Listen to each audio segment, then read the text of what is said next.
Olá, seja muito bem-vindo, seja muito bem-vinda. Começa agora mais um Alesp Cidadania aqui na Rede Alesp. No nosso programa de hoje nós vamos falar da importância da neurociência na educação e a gente vai conversar aqui com duas especialistas, a Andrea Deis, que é neurocientista e pedagoga, e a Roberta Zunega, que é neuropsicopedagoga. Sejam muito bem-vindas, muito obrigado por aceitar o convite da Rede Alesp. Vamos começar explicando, o que é a neurociência. É importantíssimo a gente dar esse conceito inicial para depois entrar no assunto da educação. Começo com você, André.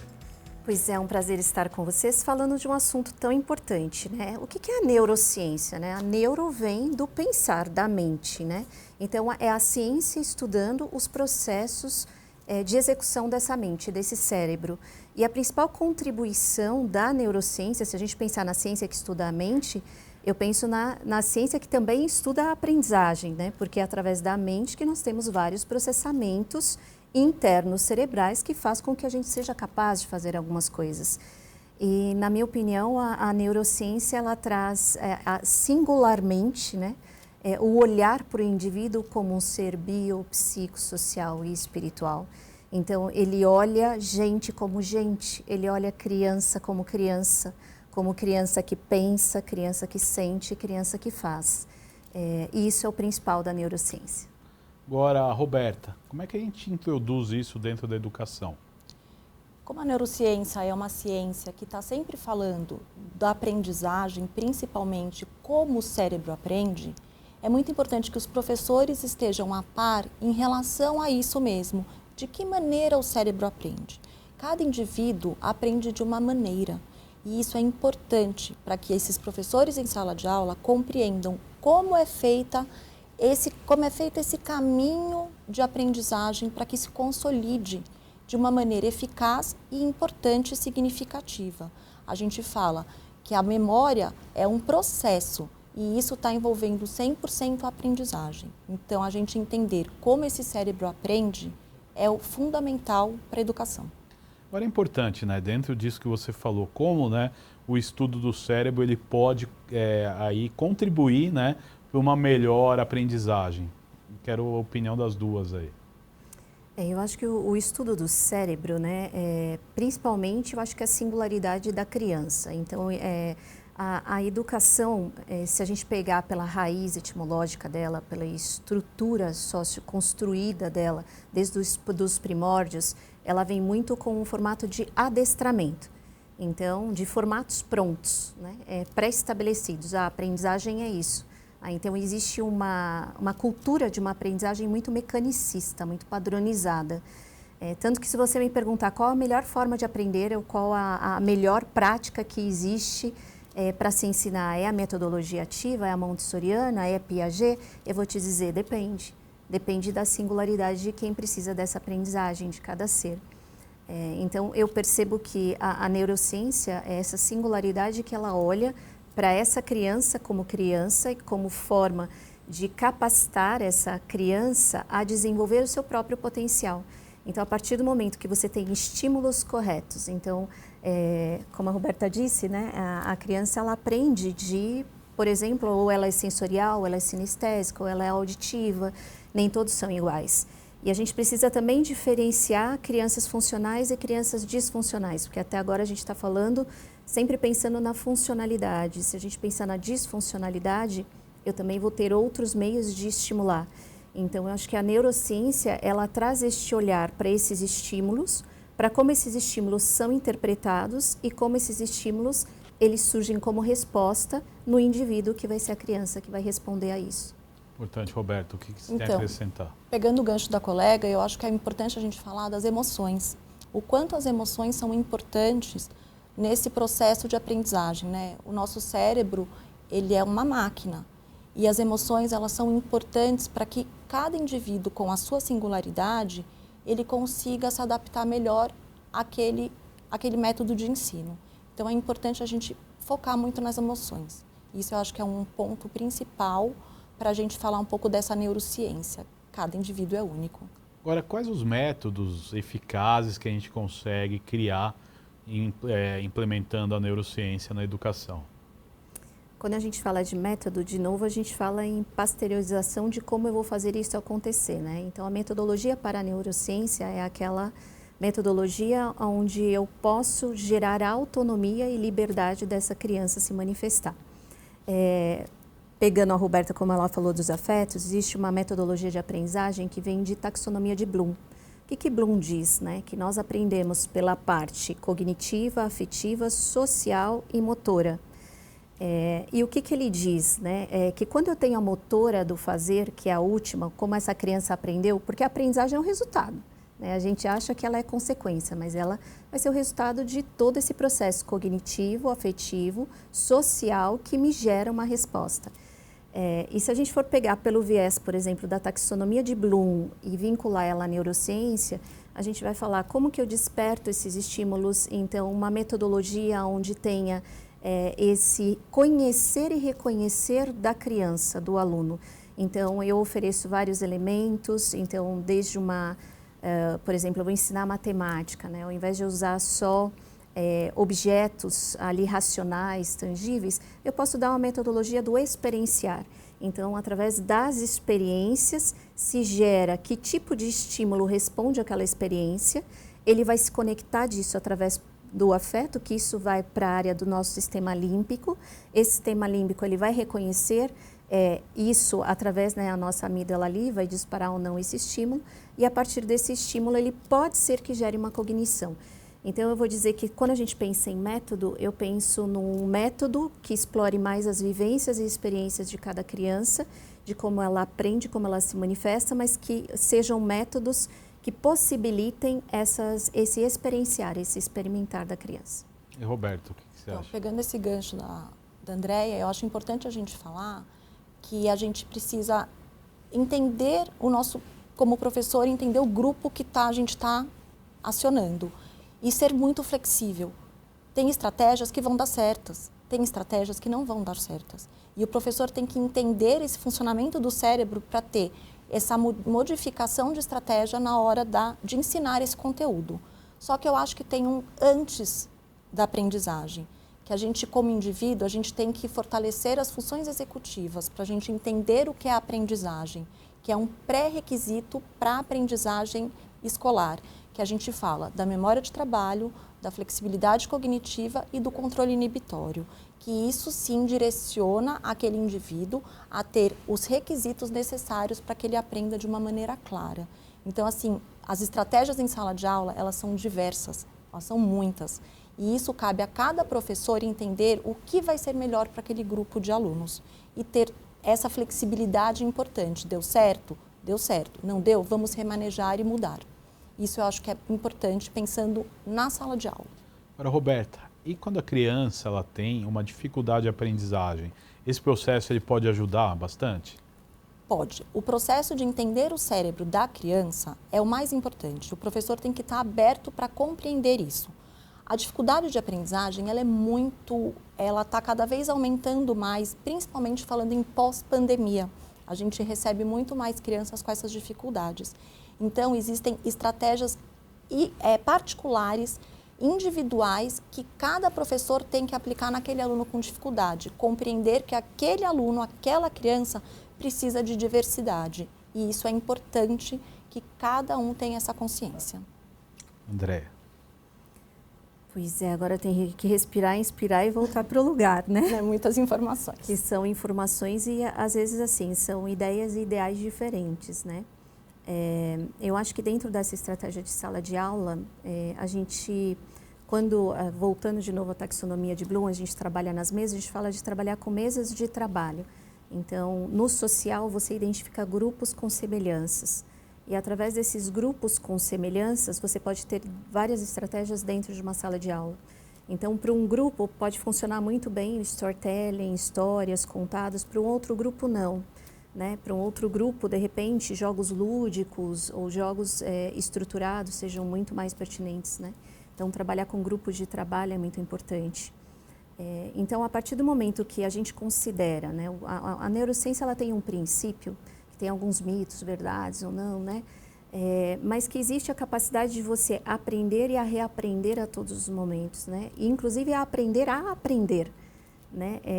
E construir esta aprendizagem, ela vai muito além dos aspectos só cognitivos, porque eles se desenvolvem na ambientação da criança. E aí você consegue ter outras experiências ali que vá além, por exemplo, do córtex, que está ali recebendo aquela informação ou que está gerando aquele desenvolvimento ou não. Então, a hora que você acessa outras áreas cerebrais, que é o que está muito relacionado à neuroplasticidade, você tem essa familiaridade e aí essa ambientação melhor para aquela criança se desenvolver.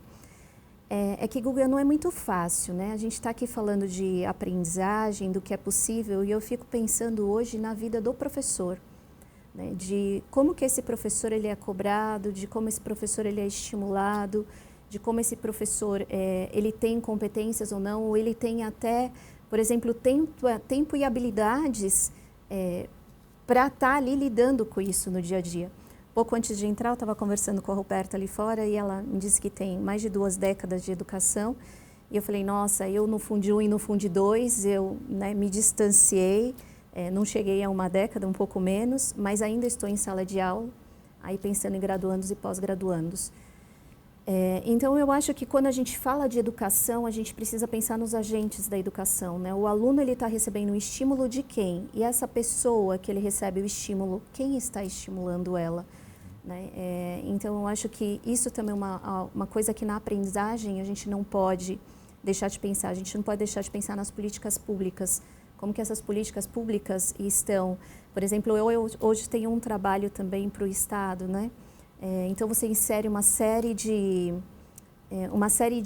normas e de especificidades, por exemplo, como plataformas digitais, e como que esse professor está preparado para isso ou não, e desde quando isso tem sentido ou não. Então, pensar na aprendizagem e no que esse aluno está aprendendo, a gente não pode deixar de entender que esse aluno também está sendo estimulado por alguém que também precisa de um estímulo. Então, isso você tocou num assunto importante que até era uma questão que eu ia fazer. É necessário, inicialmente, a preparação dos professores que estão diretamente na sala de aula. Como é que isso acontece? Começa com a Roberta e depois a Andréia, ela complementa. Eu como a Andréia falou, vindo do chão de mais de 2 décadas de sala de aula, existe o ideal e o real. O que a gente idealiza e o que a gente realmente consegue fazer. E cada vez mais, com esse excesso de estímulo que o mundo tem, é muito mais complicado de você atingir diretamente aquele aluno para reter aquela atenção necessária do aluno.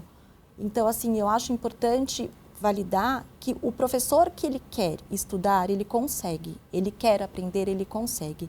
Mas para que ele consiga atingir o melhor dele na sala de aula, tem uma demanda muito alta. Então, a gente pensa em gestores acima do professor, sim, claro, que coordenam, que orientam, mas muito depende desse empenho do professor. Então, quanto mais o professor estuda, mais ele consegue aplicar na sala de aula.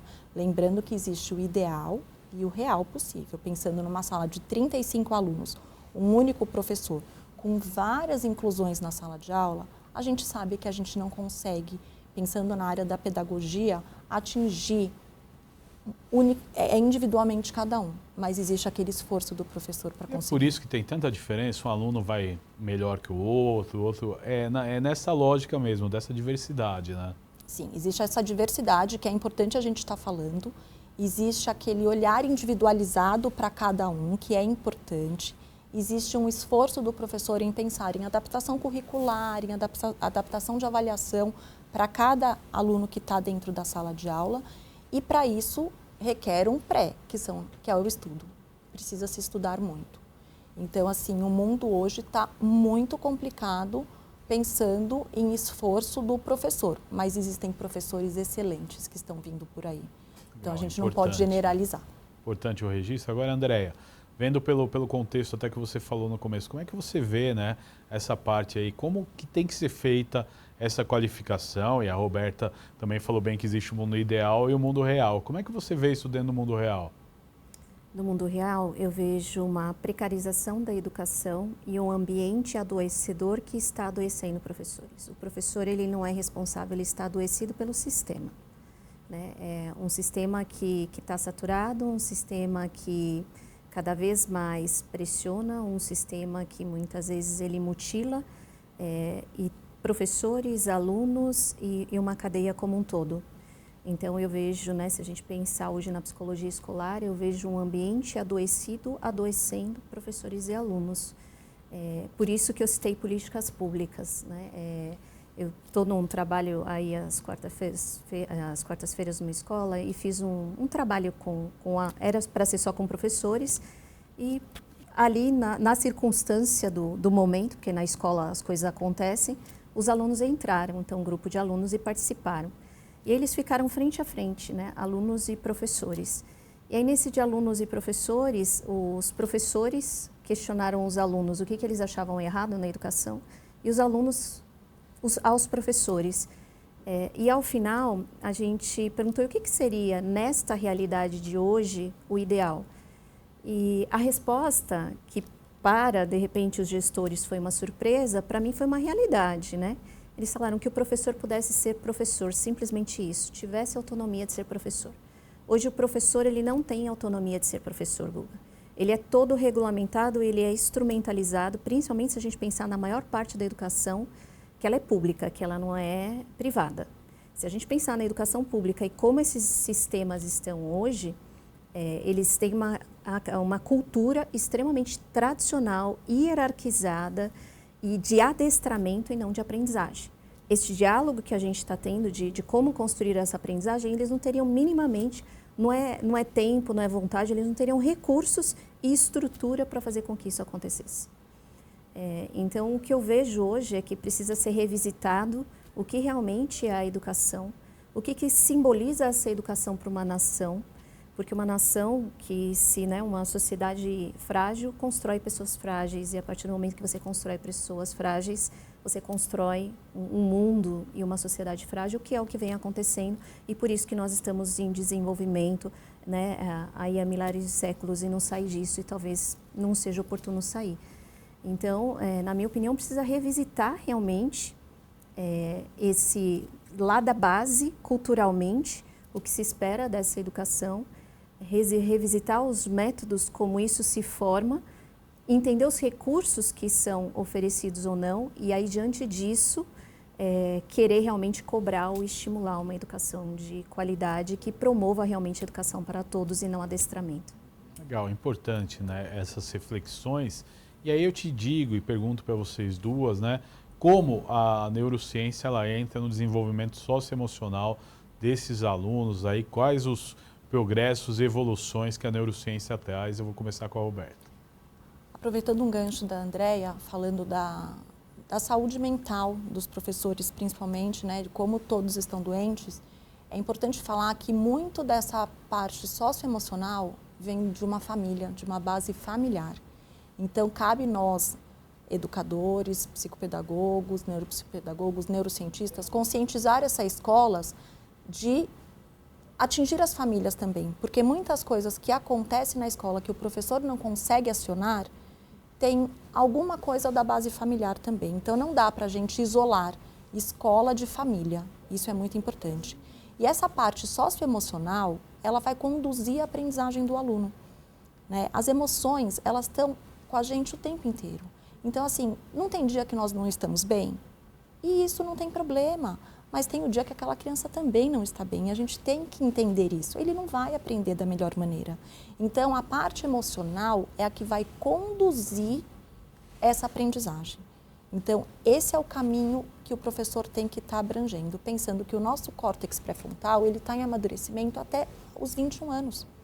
Então, a gente está em processo de amadurecimento com essa criança. Então, a gente, como profissional, tem que saber atingir isso. E o professor, na sala de aula, consegue. Mas, como a colega disse, temos uma educação precária no Brasil ainda. Agora, uma outra questão que eu acho importante a gente conversar em relação a essas novas tecnologias, né? Como é que elas ajudam, elas atrapalham, como é que funciona o contexto, né, dentro da sala de aula e a gente falando de neurociência. Agora, Andréia, eu começo com ela.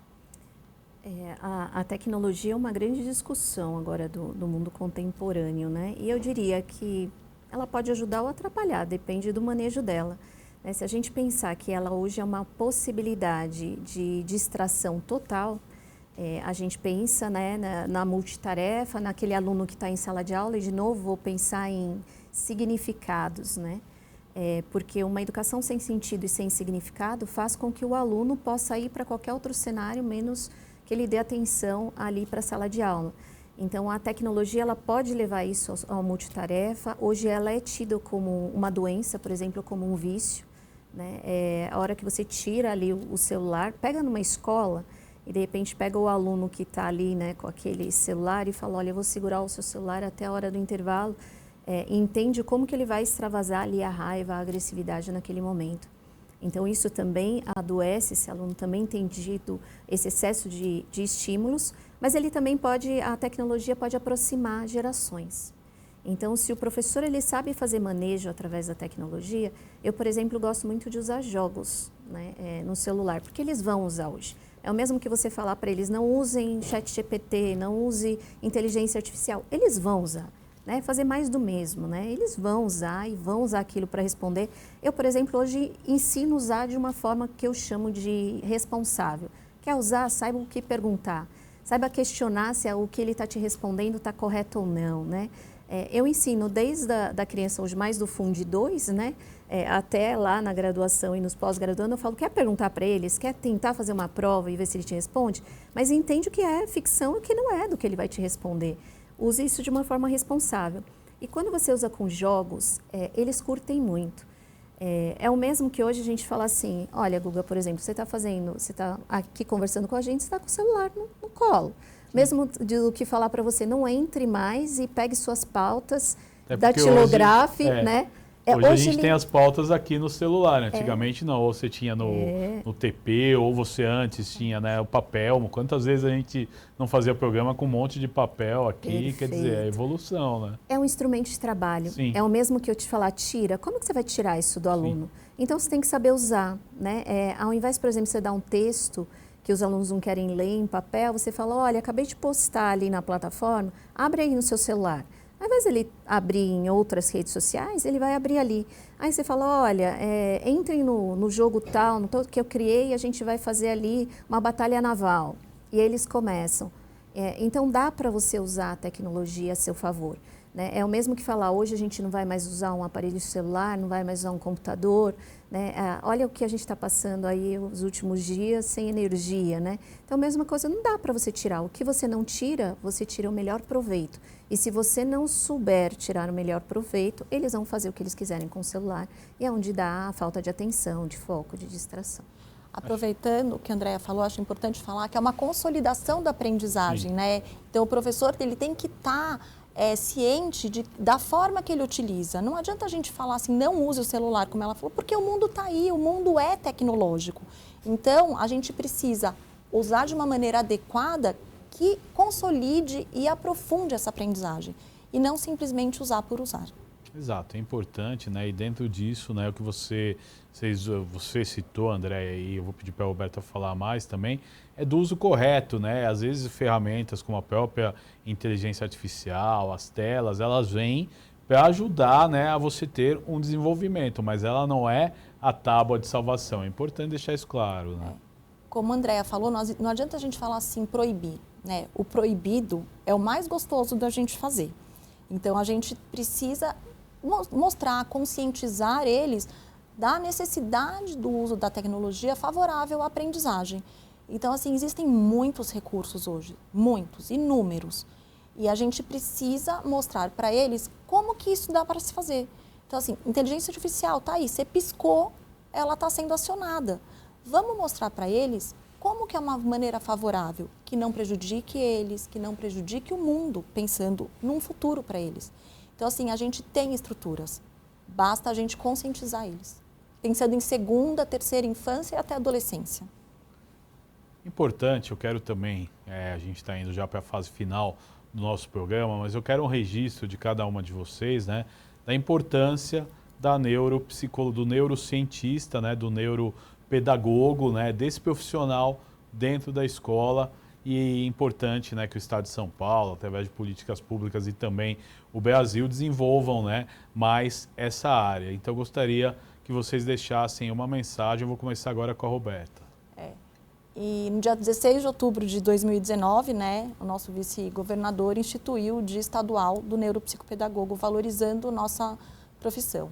Pensando numa neuropsicopedagogia institucional, que é dentro da escola, a gente tem o papel de estar orientando os professores, gestores e famílias de como esse cérebro aprende, como cada indivíduo, como que a gente pode contribuir e estimular esse cérebro a aprender, pensando na neurociência. Então, a gente leva para a escola diversos manejos importantes que a gente consegue ajudar, desde a gestão até o professor e as famílias. Dessa maneira, a gente consegue estar ajudando a nossa educação brasileira. Legal. E André, e você?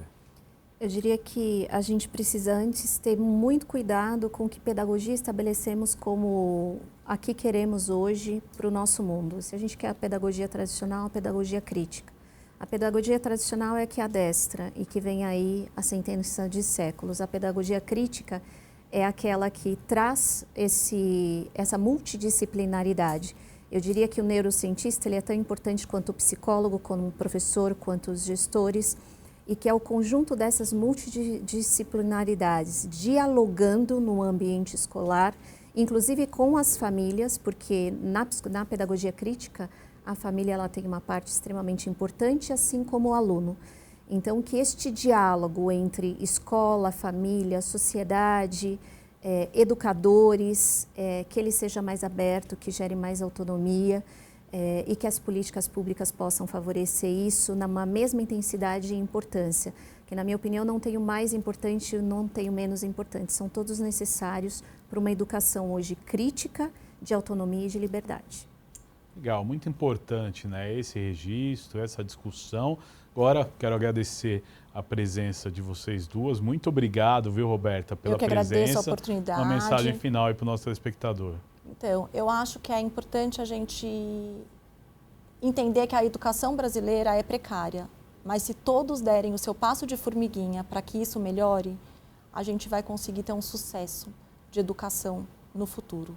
Então, assim, eu estimo um futuro melhor e isso é o mais importante. Muito obrigado, Roberta. André, a sua mensagem final, o seu recado aí para o nosso telespectador.